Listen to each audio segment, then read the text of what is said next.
Americans used to think of sparkling water as a luxury at fancy restaurants or simply a European indulgence. Well, LaCroix, a flavored sparkling water, is changing all of that. In the past couple years, the brand has developed a loyal following and a very solid social media presence.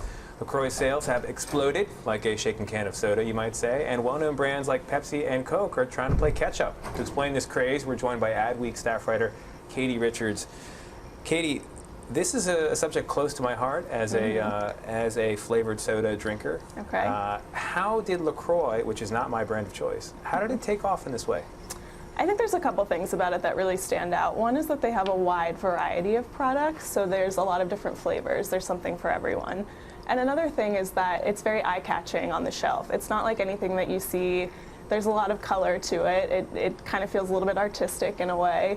And it's not like a Pepsi or a Coke that you would see on the shelf. There's a lot of intrigue behind it. I think the cans are beautiful. Some people online have commented that they're the ugly cans, but I disagree. I feel like if this trend continues and people drink this regularly and it's not just a fad, it could be one of those iconic cans that when the obituary is written for the designer, he's remembered as a kind of pop artist. Yeah, I totally agree with that. I think a lot of people have likened it to like a PBR almost because, you know, it's not something that traditionally has advertising around it, but the can is iconic. And so you see this LaCroix and it's, you know, it's a mash of color, but it really stands out and it's actually pretty beautiful and it photographs really well, which is great.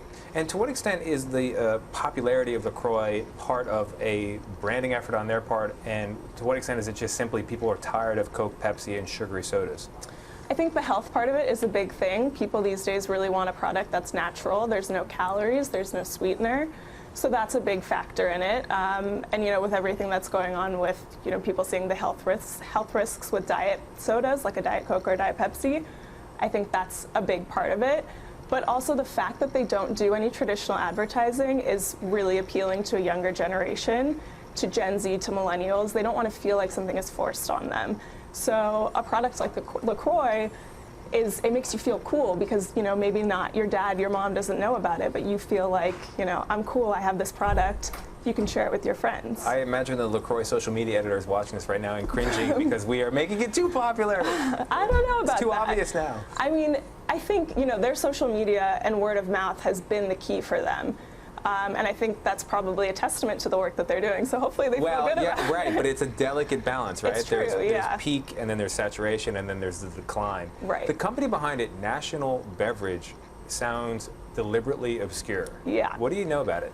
I mean, to be very honest, I didn't know a whole lot about it before LaCroix because they really very much distance themselves from the products that they own. Whereas, you know, a Dasani, you know who's behind it, and you know when you see their sparkling beverage on the shelves that they're probably doing it because sparkling water is a trend now and they just want to be in that market. So it's it makes it feel more authentic, and for a younger generation, it feels cooler. What do you see Coke and Pepsi doing to play catch up here? So yeah, Coke and Pepsi have both done their own thing. Pepsi has the Dasani sparkling beverage, and you know, you see the can and you compare it to a LaCroix, and it's very much, the Dasani can is very standard. It doesn't really stand out. And I believe Coca-Cola has a smart water. They're making that sparkling. So it's almost like, you know, they're not trying hard enough to be innovative. They're just taking what they have and kind of putting it in a box that fits with the trend that's happening. Whereas with National Beverage Corp, you don't really know a lot about them, so it feels more authentic. Have we reached the end of sugar soda as a mainstream, popular, American, iconic, every kind of picnic it's going to be there? Like, is it jumped the national shark kind of like smoking did at a certain point, or is it just a temporary blip? I don't think you're going to see something like a Coke product ever go away.